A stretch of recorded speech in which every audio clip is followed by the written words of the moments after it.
അഞ്ചാം ദിവസം സഭയിൽ അടിപൊട്ടിച്ച് മത്തി കുഴൽനാടൻ. സഭ തല്ലി തകർക്കുന്ന നാടകീയമായ രംഗങ്ങൾ കാണാം. സ്പീക്കർ ഷംസീർ കലിതുള്ളി മത്തി കുഴൽനാടനെതിരെ തിരിഞ്ഞപ്പോൾ പ്രതിപക്ഷം ഒന്നടങ്കം ഇളകിമറിയുന്ന കാഴ്ചക്കു കൂടിയാണ് സഭ സാക്ഷിയായത്. ഇവിടെ സിദ്ദീഖ് അടക്കമുള്ളവർ ചാടി എഴുന്നേറ്റ് കുഴൽനാടനോടൊപ്പം ചേർന്നപ്പോൾ പ്രതിപക്ഷ വിജയമായിരുന്നു. വനവന്യജീവി വിഷയത്തിൽ അഴിഞ്ഞാടിയ കുഴൽനാടന് മുന്നിൽ മുഴുവൻ മന്ത്രിമാരും നിശബ്ദമാകുന്ന കാഴ്ചയാണ് കാണാനായത്. ആ രംഗങ്ങൾ ഒന്ന് കണ്ടു നോക്കാം. ഈ നിയമം നിങ്ങൾ വായിച്ചതല്ലേ? ഈ നിയമം നിങ്ങൾ വായിച്ചറിഞ്ഞിട്ടാണ് ഈ സഭയിൽ കൊണ്ടുവരാൻ വേണ്ടി പബ്ലിഷ് ചെയ്തത്. കുറഞ്ഞ പക്ഷം ഞാൻ ചോദിക്കട്ടെ, മലയോര മേഖലയെ പ്രതികരിക്കുന്ന എന്റെ ഏറ്റവും ബഹുമാനായിട്ടുള്ള ജ്യേഷ്ഠ സഹോദരൻ റോഷി അഗസ്റ്റിൻ, അങ്ങയുടെ കയ്യിൽ ഇത് വന്നതല്ലേ? മലയോര മേഖലയുടെ വേദന അറിയാത്ത ആളാണോ അങ്ങ്? അങ്ങടക്കം അപ്രൂവ് ചെയ്തിട്ടല്ലേ? മുഖ്യമന്ത്രി അപ്രൂവ് ചെയ്യാതെ ഒരു കാരണവശാലും ഈ ബില്ല് പബ്ലിഷ് ചെയ്യില്ല എന്നിരിക്കെ മലയോര മേഖലയുടെ ശബ്ദം ദുർബലമായി എന്ന് മാത്രമല്ല സാർ, UDF ആയിരുന്നപ്പോ, KM മാണി ഉണ്ടായിരുന്നപ്പോ മലയോര മേഖലയുടെ ജനയുടെ ശബ്ദം അധികാരത്തിന്റെ അകത്തളങ്ങളിൽ മുഴങ്ങുമായിരുന്നു. പക്ഷെ ഇന്ന് അധികാരത്തിന്റെ അകത്തളങ്ങളിൽ അവരുടെ ശബ്ദമില്ല എന്ന് മാത്രമല്ല, അവരുടെ രോദനം കേൾക്കാൻ കഴിയുന്ന ഒരു കാതുപോലും ഇല്ലാത്ത സർക്കാരായി മാറി.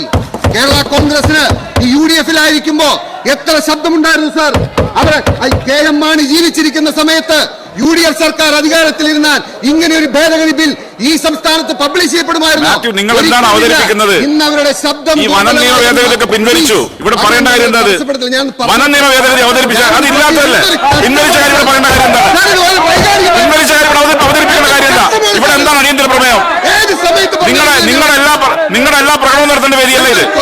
ഇവിടെ അവതരിപ്പിക്കേണ്ട കാര്യം അവതരിപ്പിക്കാൻ, ഇവിടെ അവതരിപ്പിക്കേണ്ട കാര്യം അവതരിപ്പിക്കാൻ എഴുതുന്ന വിഷയം എന്താ? നിങ്ങൾക്ക് ഡിമാൻഡ് ചെയ്ത കാര്യം പറയാം. വനനിയമ ഭേദഗതി പിൻവലിച്ചതാണ്, അതിവിടെ പറയേണ്ട കാര്യമില്ല. നിങ്ങൾ എഴുതുന്ന എന്താ?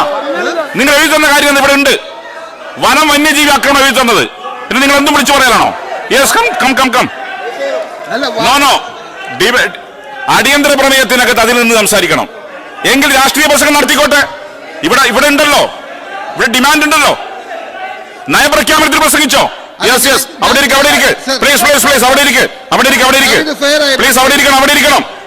ഇരിക്കണം. യെസ്, അങ്ങ് കണ്ടിന്യൂ. യെസ്, അങ്ങ് കണ്ടിന്യൂ. സർ, വന്യജീവിയുടെ അക്രമവുമായി ബന്ധപ്പെടാത്തതാണോ സാർ വനനിയമം പരാമർശിക്കാൻ പാടില്ലേ? ഞാൻ പറയട്ടെ, നിങ്ങൾക്ക് പൊള്ളുന്നത് എന്തുകൊണ്ടാണ്? പൊള്ളുന്നത് ഈ കേരള കോൺഗ്രസ് എന്ന് പറഞ്ഞ് ജയിച്ചു വന്ന എല്ലാവരും മലയോര മേഖലയിലെ ജനങ്ങളുടെ വോട്ട് വാങ്ങി ജയിച്ചു വന്നവരാണ് സാർ. അവർക്ക് പറയാൻ കഴിയും അവരല്ലെന്ന്.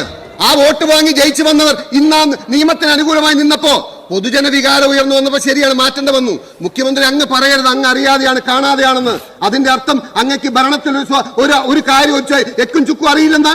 ഇതുപോലൊരു നിയമം വരുമ്പോ അതുകൊണ്ട് അത് ഞങ്ങൾ പറയും. അത് പറയാതിരിക്കാൻ കഴിയില്ല. ഞാൻ അവസാനിപ്പിക്കുകയാണ് സാർ. ഞാൻ ഇന്നത്തെ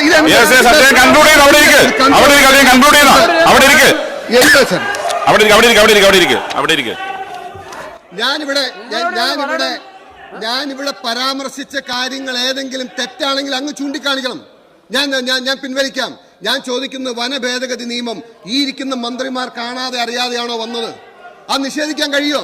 ഞാൻ ചോദിക്കുന്നത്, ഞങ്ങൾക്ക് ഉറച്ചു പറയാൻ കഴിയും, UDF സർക്കാർ അധികാരത്തിലിരിക്കുമ്പോ മലയോര മേഖലയിലെ ജനങ്ങളുടെ ശബ്ദം അധികാരത്തിന്റെ അകത്തളങ്ങളിൽ ഉണ്ടായിരുന്നു.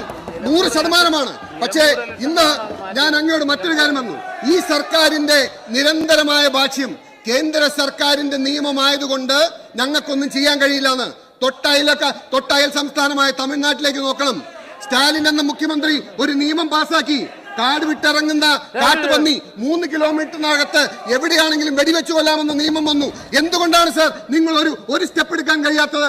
ഈ സർക്കാരിന് ഒരു അധികാരവുമില്ല, ഒരു പവറുമില്ല എന്ന് പറയരുത്.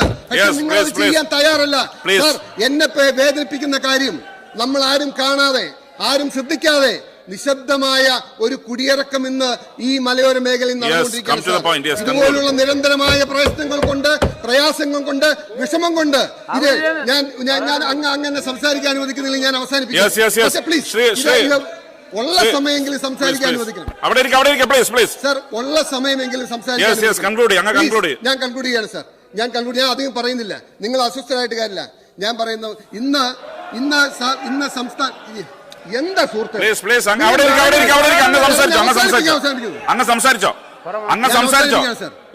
സാർ ഞങ്ങൾ ഒരു കാര്യം കൂടി പറയാം. ഈ മലയോര മേഖലയിലെ ജനത്തിന്റെ ശബ്ദം അങ്ങേറ്റം ദുർബലമായ സാഹചര്യത്തിൽ UDF മലയോര മേഖലയിലെ ജനങ്ങളുടെ വികാരം ഏറ്റെടുത്തുകൊണ്ട് പ്രതിപക്ഷ നേതാവിന്റെ നേതൃത്വത്തിൽ മലയോര ജാഥ നടത്തുകയാണ്. ഞാൻ ബഹുമാനായ റോഷി അഗസ്റ്റിനെ ആ ജാഥയിൽ ഒരിടത്ത് പങ്കെടുക്കാൻ കാരണം ദുർബലമായി പോയ ആ ശബ്ദത്തെ തിരിച്ചു പിടിക്കാൻ കോൺഗ്രസിന്റെ UDFന്റെ നേതൃത്വത്തിൽ നടക്കുന്ന ആ മലയോര ജാഥയിലേക്ക് കേരള കോൺഗ്രസുകാർ കടന്നു വന്ന് രാഷ്ട്രീയ പ്രായശ്ചിത്തത്തിന് നിങ്ങൾ തയ്യാറാകണം എന്ന് പറഞ്ഞുകൊണ്ട് ഇത്രയും ഗൗരവമായ ഒരു വിഷയം ഈ സഭ നിർത്തിവെച്ച് ചർച്ച ചെയ്യണമെന്ന് പറഞ്ഞുകൊണ്ട് അവസാനിപ്പിക്കുകയാണ് സർ. ബഹുമാനപ്പെട്ട വനം വന്യജീവി വകുപ്പ് മന്ത്രി.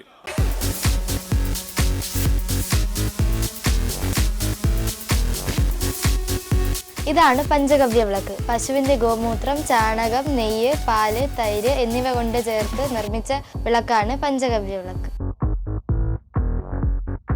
ഒരു ഗണപതി ഹോമം ചെയ്യുന്നതിന് തുല്യമാണ് ഈ പഞ്ചഗവ്യ വിളക്ക് വീടുകളിൽ കത്തിച്ചു വെച്ചാലുള്ള ഗുണം.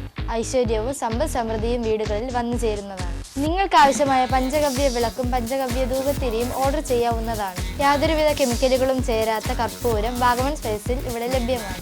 ബന്ധപ്പെടേണ്ട നമ്പർ 7994007599 അല്ലെങ്കിൽ 9656417599.